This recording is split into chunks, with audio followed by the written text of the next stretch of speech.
Hello friends, welcome back to Vijaya's kitchen. ఈరోజు నేను చాలా సింపుల్ అండ్ టేస్టీగా సాల్టెడ్ పాప్కార్న్ ఎలా చేసుకోవాలో మీతోని షేర్ చేసుకుంటున్నాను. ఈ రెసిపీ చేసుకోవడానికి ఎక్కువ టైం ఏం పట్టదండి. వితిన్ 5 మినిట్స్లో మనం చేసుకోవచ్చు. ఇంకా కావాలంటే మనము డిఫరెంట్ ఫ్లేవర్స్లో కూడా ట్రై చేయొచ్చు. ఒక ప్యాకెట్ తెచ్చుకున్నామంటే ఈజీగా మనము 20 టైమ్స్ అయితే చేసుకోవచ్చు అండి. మరి ఈ రెసిపీ ఎలా చేసుకోవాలో చూద్దాం. ముందుగా స్టవ్ ఆన్ చేసి ప్యాన్ వేడయ్యాక ఒక 2 టేబుల్ స్పూన్ ఆయిల్ని యాడ్ చేసుకొని ఈవెన్గా స్ప్రెడ్ చేసుకోవాలి. ఒకటి మాత్రం గుర్తుపెట్టుకోవాలండి, ఆయిల్ని ముందుగా అయితే హై ఫ్లేమ్లోనే ఇలా వేడి చేసుకోవాలి. ఆయిల్ వేడయ్యాక ఒక చిటికెడు పసుపు, చిటికెడు ఉప్పు యాడ్ చేసుకోవాలి. తర్వాత ఇక్కడైతే నేను ఈ చిన్న కప్పుతోని 1 కప్పున్నర మొక్కజొన్న గింజలను యాడ్ చేసుకున్నానండి. మరీ ఎక్కువ గింజలను కూడా యాడ్ చేసుకోవద్దండి, మనం తీసుకున్న వెజల్ని బట్టి యాడ్ చేసుకోవాలి. అందుకే ఇక్కడైతే నేను 1.5 కప్ తీసుకున్నాను.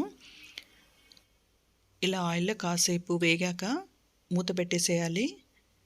చూడండి, వెంటనే ఇలా పాప్కార్న్ రెడీ అవుతుంది. ఇంకా మీకు కావాలంటే బటర్ కూడా యాడ్ చేసుకోవచ్చండి. కాకపోతే బటర్ యాడ్ చేసుకునేటప్పుడు ముందుగా ఒక 1 టేబుల్ స్పూన్ ఆయిల్ని యాడ్ చేసుకొని ఆయిల్ వేడయ్యాక బటర్ని యాడ్ చేసుకున్నారనుకోండి, ఈజీగా మెల్ట్ అయిపోయి ఆ ఫ్లేవర్ అంతా కూడా కార్న్కి యాడ్ అవుతుంది. చూడండి, ఇలా మనకు ఎంత క్వాంటిటీలో కావాలో అంత క్వాంటిటీలో అయితే ముందుగా ఇలా రెడీ చేసుకోవాలి. మనము ఆయిల్లో పసుపు, సాల్ట్ యాడ్ చేసేటప్పుడు రెడ్ చిల్లీ పౌడర్ మాత్రం అస్సలు యాడ్ చేయొద్దండి. ఎందుకంటే ఫ్లేమ్ హైలో ఉంటుంది కాబట్టి మాడిపోయే ఛాన్స్ ఉంటుంది. ఇలా అన్నీ చేసుకున్న తర్వాతనే మనము రెడ్ చిల్లీ పౌడర్ని యాడ్ చేసుకొని కలుపుకోవాలి. ఇక్కడైతే నేను 1/2 టేబుల్ స్పూన్ యాడ్ చేశానండి. మీరు తినే కారాన్ని బట్టి యాడ్ చేసుకుంటే సరిపోతుంది.